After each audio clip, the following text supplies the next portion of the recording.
Good morning. कसे आहात तुम्ही सगळे? मी भाग्यश्री पुन्हा एकदा तुमचं आपल्या चॅनलवरती मनापासून स्वागत करते.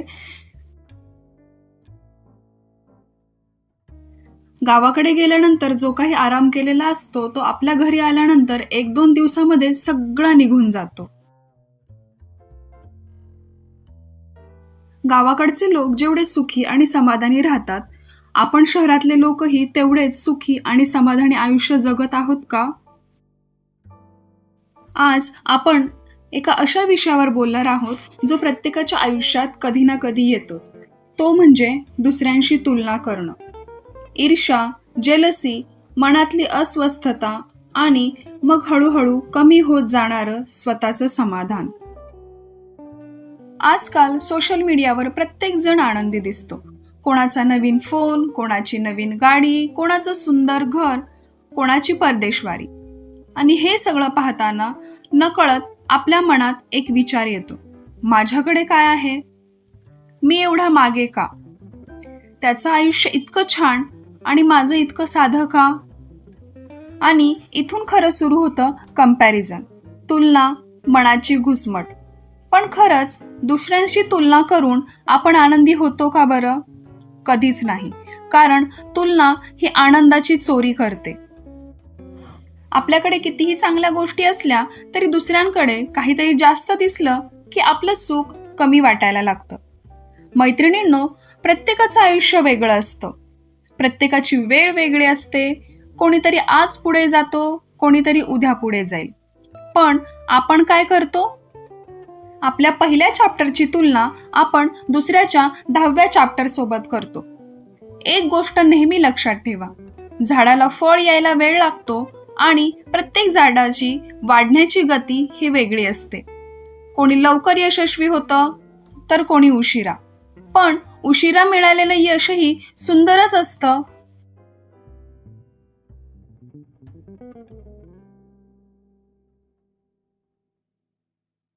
आपण स्वतःमधल्या चांगल्या गोष्टी पाहायला विसरलो आहोत. आपल्याकडे प्रेम करणारी माणसं आहेत, 2 वेळचं अन्न आहे, शांत झोप आहे, कुटुंब आहे, आई-वडिलांचा आशीर्वाद आहे.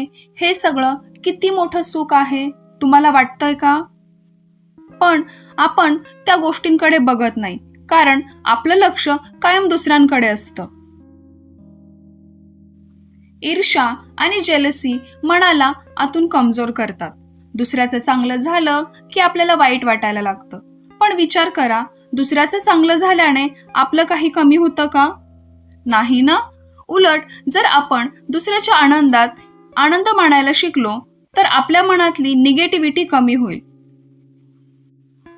एकमेकांना खाली खेचण्यापेक्षा एकमेकांना पुढे ढकलायला शिकूयात.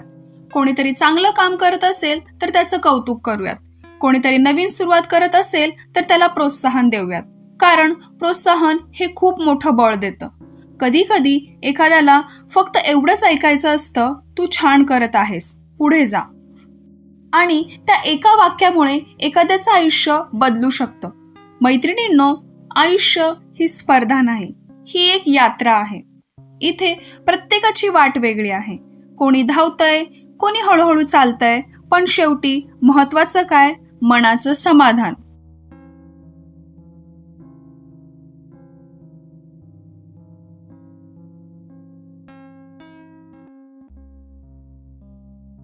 रात्री शांत झोप लागणं, मनात अपराधीपणा नसणं, स्वतःवर प्रेम करता येणं, हेच खरं सुख आहे. स्वतःची तुलना फक्त कालच्या स्वतःसोबत करा. कालपेक्षा आज मी थोडीशी चांगली आहे का? कालपेक्षा आज मी काही नवीन शिकले का? कालपेक्षा आज मी कोणाची मदत केली का? बस इतकंच पुरेसं आहे. दुसऱ्याच्या आयुष्याचं बाहेरून सुंदर चित्र पाहून त्याचं संपूर्ण आयुष्य ठरवू नका. प्रत्येक जण कुठल्या ना कुठल्या संघर्षातून जात असतो. फक्त काही लोक ते दाखवत नाहीत, तर काही लोक ते दाखवतात. म्हणून स्वतःच्या आयुष्याचा आदर करा, स्वतःच्या प्रवासावर विश्वास ठेवा. जे आहे त्यात आनंद शोधायला शिका.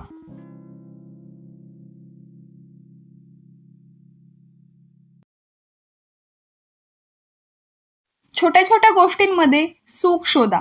आईच्या हातचं जेवण, गावाकडची शांत हवा, मैत्रिणींसोबतच्या गप्पा, कुटुंबासोबतचा वेळ, संध्याकाळचा चहा हे सगळं पैशाने मिळत नाही.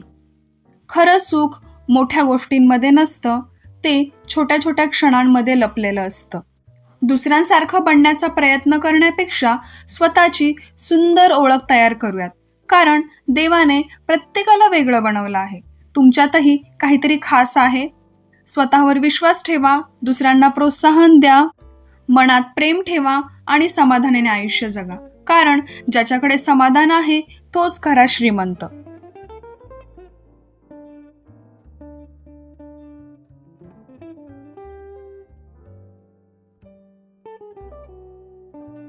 कोणीतरी नवीन घर घेतलं, कोणीतरी नवीन गाडी घेतली, कोणाचं करिअर छान चाललंय, कोणीतरी सोशल मीडियावर पुढे जाते आणि लगेच लोक बोलायला सुरू करतात, अरे हिला एवढं सगळं कसं मिळालं, नशिबाच्या जोरावर आहे वाटतं हिचं, हिच्याकडे एवढे पैसे कुठून आले.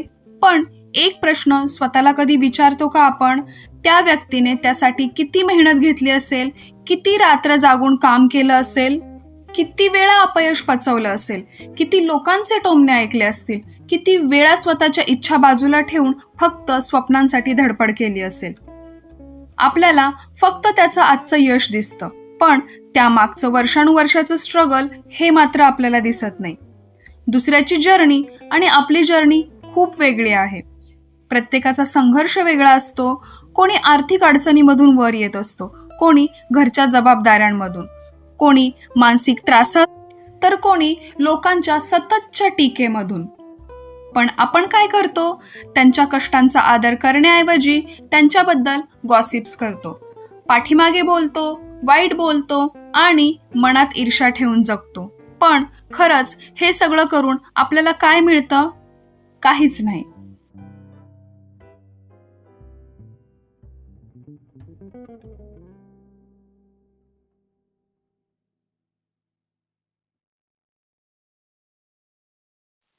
कारण दुसऱ्याबद्दल वाईट बोलून आपलं आयुष्य बदलत नाही. गॉसिप्स करून आपली स्वप्न पूर्ण होत नाहीत. फक्त वेळ वाया जातो आणि मन निगेटिव्हिटीने गच्च भरून जातं. ती व्यक्ती मात्र शांतपणे मेहनत करत असते, दिवस रात्र काम करत असते, स्वतःचं आयुष्य बदलण्यासाठी झगडत असते आणि आपण फक्त बोलतच राहतो.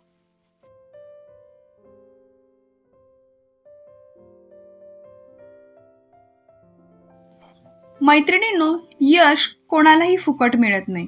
प्रत्येक यशामागे त्या व्यक्तीचा त्याग असतो, संयम असतो, मेहनत असते, अपयश असतं आणि सर्वात महत्त्वाचं म्हणजे पुन्हा उभं राहण्याची हिंमत असते.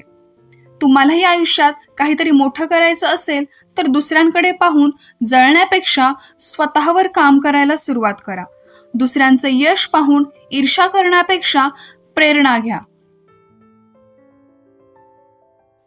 कोणीतरी पुढे जात असेल तर त्याच्याकडून शिका. ती काय वेगळं करते ते समजून घ्या आणि स्वतःची एक वाट तयार करा. कारण प्रत्येक वेळी लोकांबद्दल बोलण्यात वेळ वाया घालवण्यापेक्षा तुम्हाला तुमच्या ध्येयापासून ते दूर नेत आहे. आयुष्यात खरंच पुढे जायचं असेल तर लोकांबद्दल बोलणं कमी करायला हवं आणि स्वतःसाठी काम करणं सुरू करायला हवं.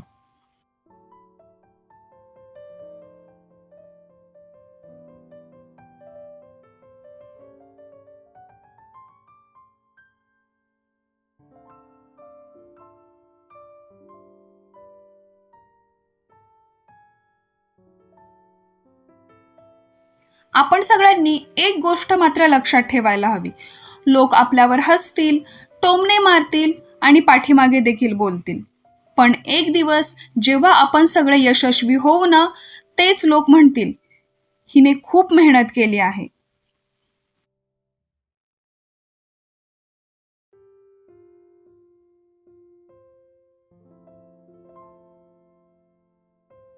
म्हणून आपण सगळे मिळून दुसऱ्याच्या प्रवासाचा आदर करूयात, प्रत्येकाच्या संघर्षाला किंमत देऊयात आणि स्वतःच्या आयुष्यावर लक्ष केंद्र करूयात.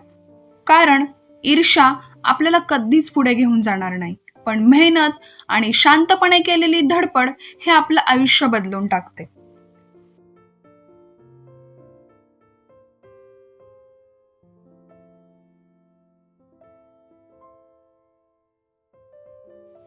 आजचा हा विषय तुम्हाला कसा वाटला हे कमेंट करून मला नक्की सांगा आणि अशाच नवनवीन माहितीसाठी मला कमेंट सेक्शनमध्ये आयडियाज द्या की तुम्हाला कोणकोणत्या विषयांवरती व्हिडिओज पाहायला आवडेल ते.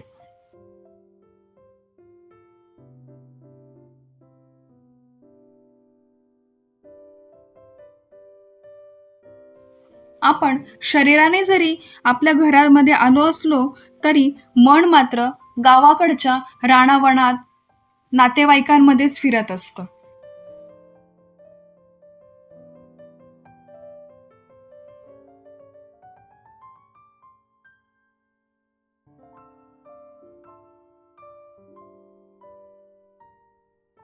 आणि इथे बघा हे सगळं मला आवरायचंय आणि गावाकडून काही रोपं आणली आहेत, ती सुद्धा कुंडीमध्ये व्यवस्थित लावून बाल्कनी स्वच्छ करून घ्यायची आहे. तुम्ही जर माझ्या गावाकडून कोणकोणती झाडे आणली हा व्हिडिओ पाहिला नसेल तर तो नक्की पहा.